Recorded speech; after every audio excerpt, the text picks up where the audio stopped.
Imagine a city subway platform. Crowded, noisy, alive with the pulse of urban life. The air is thick with the sound of footsteps, the hum of conversation, and the distant rumble of approaching trains. People stand shoulder to shoulder, each lost in their own world, waiting for the next train to arrive. Suddenly, water pours down the stairs, a dark, relentless stream invading the space. It's as if the city itself is bleeding into its own veins, the underground arteries now filling with water instead of people. It spreads across the tiles, reflecting harsh fluorescent lights, creeping toward the feet of waiting commuters.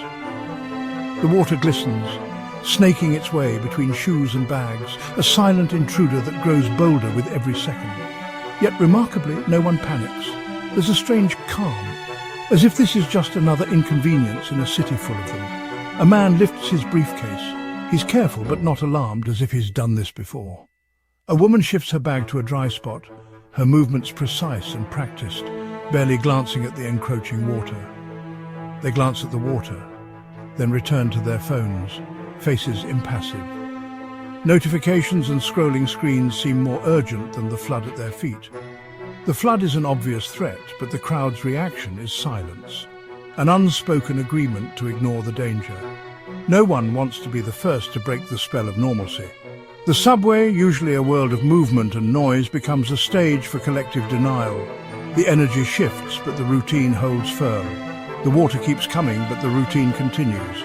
Trains arrive, doors open, and people step over puddles as if nothing has changed. No one speaks of the flood, no one leaves. The collective silence is almost louder than the water itself. The city's rhythm drowns out the warning signs. The familiar sounds and motions mask the growing danger beneath their feet. The deluge is unseen, not by the eyes, but by the willful inaction of the crowd. In this moment, denial becomes a shield, and the city keeps moving, even as the water rises. The water grows deeper, swirling around columns and pooling at commuters' feet. A few people perch on benches, feet lifted, eyes glued to their screens. They're close together, but each is isolated, lost in their digital worlds. The flood reaches the yellow safety line, lapping at the edge of the platform. Still, no one breaks the silence. The water is no longer just an inconvenience. It's changing the very function of the station. Yet the crowd clings to routine, refusing to acknowledge the crisis. The silence is heavy, a shared pact not to react. Why this strange calm, this almost eerie composure, when the world around us is shifting into chaos? In the face of danger, why do we so often choose to act as if nothing is wrong, even as the threat becomes impossible to ignore? In public, there's an unspoken rule. Don't make a scene, don't draw attention, no matter how alarming the situation may be. To panic is to break the social contract, to risk being singled out or judged by others for overreacting.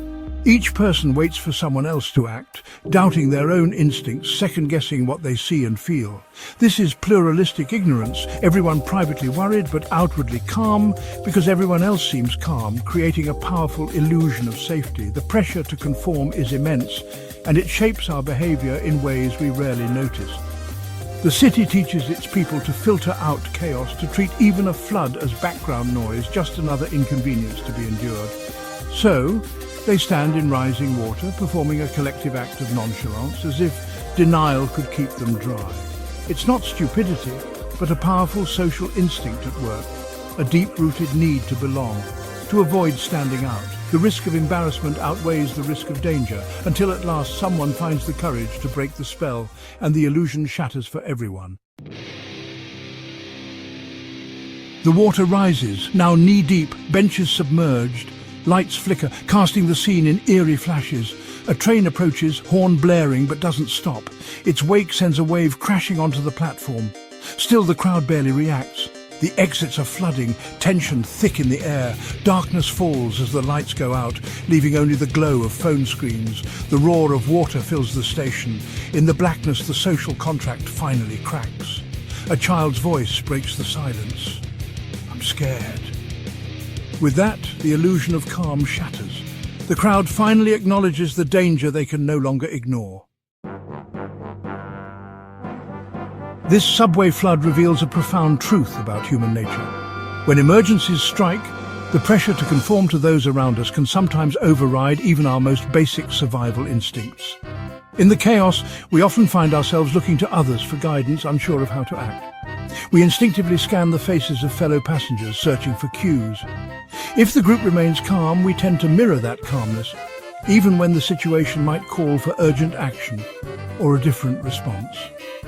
Our remarkable ability to cooperate and stick together is a powerful strength, allowing us to navigate the complexities of city life. Yet, in moments of crisis, this same instinct can sometimes paralyze us, making it harder to break away from the crowd and act decisively. The city, with all its carefully constructed order and routines, remains vulnerable to the unpredictable forces of nature, and so do we, no matter how prepared we think we are. That's why understanding these patterns of behavior is vital. Sometimes it takes just one person to break the silence, to raise the alarm, and that single action can make all the difference, potentially saving lives. Human behavior is endlessly fascinating and full of surprises, especially in the hidden corners and shadowy passages of our urban world, where the unexpected can happen at any moment. If you're curious to explore more of these mysteries and the unseen forces that shape our actions, join us for our next journey into the heart of the city.